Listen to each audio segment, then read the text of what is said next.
Brahmamudi serial today episode. Swapna కూతురి బర్త్డేకి ఇంట్లో ఉన్న వాళ్ళందరూ గిఫ్ట్స్ ఇస్తారు. రామ్ కళావతితో మీరేం గిఫ్ట్ తీసుకురాలేదా అనేసి కళావతిని అడుగుతాడు.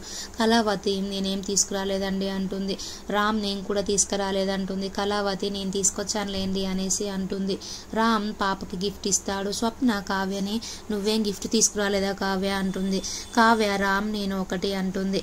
అమ్మమ్మ గారు రాహుల్ నువ్వేం గిఫ్ట్ తీసుకురాలేదా నీ కూతురి కోసం అంటుంది. రాహుల్ డ్రెస్ తెచ్చాను అమ్మమ్మ అని డ్రెస్ స్వప్నకి ఇస్తాడు. స్వప్న ఈ డ్రెస్ ఎక్కడ దొరికింది నీకు, 200 డ్రెస్ ఇది, ఇంత చెత్త డ్రెస్ తీసుకొస్తావా అనేసి అంటుంది. రుద్రాని వాడు ఏదో ఒకటి తెచ్చాడు ఏదో ఒకటి తీసుకో అంటుంది. రాహుల్ నా దగ్గర డబ్బులు లేవు అంటాడు. రుద్రాని స్వప్న నువ్వు వాడికి ఏమైనా డబ్బులు ఇస్తున్నావా వాడు కాస్ట్లీ డ్రెస్ తేవడానికి అనేసి అంటుంది.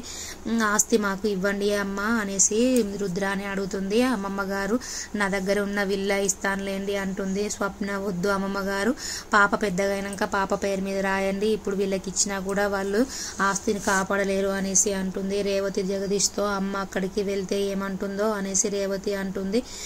జగదీష్ మీ అమ్మ నిన్ను ఏమీ అనదు, నిన్ను క్షమిస్తుంది అనేసి అంటాడు. రేవతి బాబుని తీసుకెళ్ళకూడదండి, వాడు అమ్మ నన్ను క్షమించదో క్షమించిన తర్వాత వాడిని తీసుకెళ్దామనేసి అంటుంది. బాబుని స్కూల్కి పంపిస్తుంది. జగదీష్ రేవతి బర్త్డేకి వస్తూ ఉంటారు.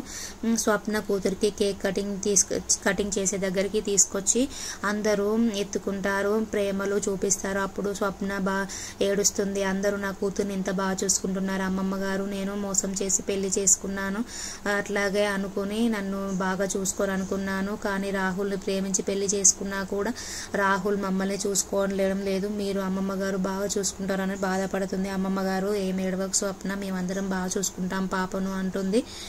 అప్పుడు స్వప్న కేక్ కటింగ్ చేస్తుంటే ఆగండి అనేసి కావ్య అంటుంది. రేవతి గారు రావాలి అనేసి అంటుంది. అపర్ణ 5 నిమిషాలు వెయిట్ చేస్తాం రేవతి గారి కోసం అనేసి అంటుంది. అపర్ణ రేవతిని చూసి షాక్ అయిపోతుంది. అప్పుడు అపర్ణ రేవతిని లోపలికి వస్తుంటే ఆగు అంటుంది.